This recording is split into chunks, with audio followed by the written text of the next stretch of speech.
There's some good news this week for anyone who happens to be a federal contractor with the U.S. government. The Department of Labor has now changed the rules so that you, federal contractors, can now discriminate against your own employees.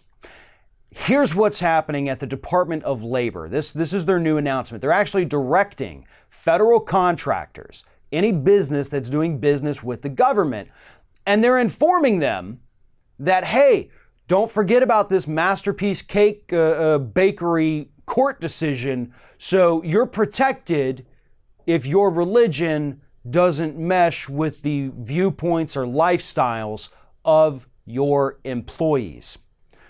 To put it in a simpler term that's a little less complicated for people, the Department of Labor is sending out notices to people doing business with the government to let them know that if they have any gay employees, feel free to go ahead and fire them because you're protected under these recent court orders. Now, first and foremost, that's not how that court decision worked. It was not a broad, expansive decision. It literally only applied to that one specific case and the way that the prosecutors brought the case against the bakery. That is what was at issue.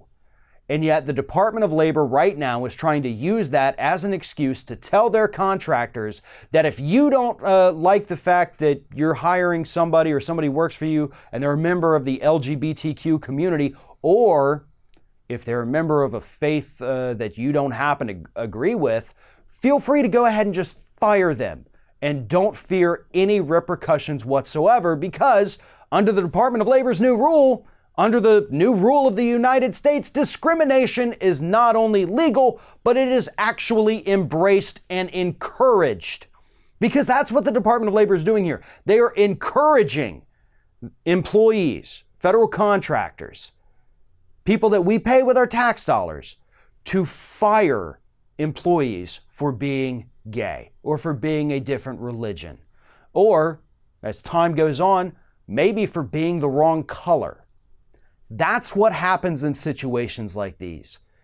Every time we see something like this, it is a slippery slope, and it is a slippery slope that leads to broad, government-supported oppression and discrimination, and that is what we are living under now with this Trump administration. The Obama administration, their Department of Labor, to their credit, was actually encouraging federal contractors to diversify, to hire people of different backgrounds or people with different lifestyles, and more importantly, hire people with disabilities. That's no longer the case. The Department of Labor today is telling their contractors, hey, make sure you keep all your employees, keep them white, keep them straight, keep them able-bodied, because we don't want any other people like that walking around the Capitol trying to do business. That is the America that we live in today. It's the America that we lived in the 1940s and 50s, and, pretty much all the time before that. But that is exactly where the Republicans in charge want to take us back to today.